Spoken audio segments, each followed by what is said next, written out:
1 2 3 4 5 झाडाच्या पुढे 3 त्याला इतिहास म्हणजे अष्टपैलुत्वाची वाडी आणि 4 मनुष्य तसा भारताचा कारभार दिल्लीमध्ये तसा हिंदवी स्वराज्याचा कागदपत्रावर समोरची वाड्यातून केला जात असायचं त्यामुळे त्याला इतिहासामध्ये म्हटलं गेलं अष्टप्रधानांची वाडी.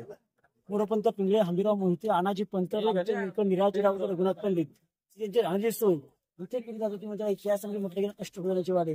समोर जाळीवाले 2 कट्टे आहेत. धान्यांची कोठारी पहिला खड्डा 22 फूट दुसरा 18 तिसरा 15 धान्याची कोठारी त्याला पेव किंवा कणगी म्हणतो.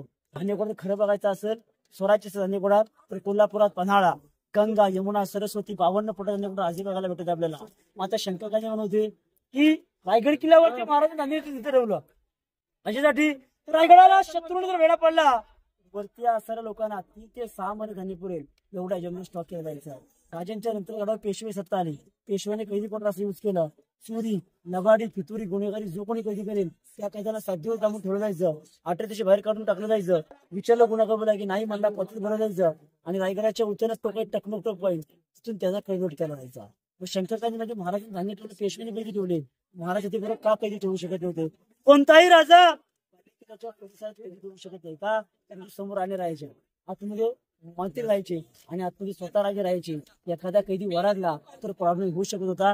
राजे कैदी ठेवण्याची जागा एक वासोटा किल्ला एक रायगडाच्या बाजूला असणारा थुमसा भागाचा कैदी ठेवायचे. ते बघून घ्या. मग आपण राजवाड्यात जाऊया. बोला छत्रपती शिवाजी महाराज की जय.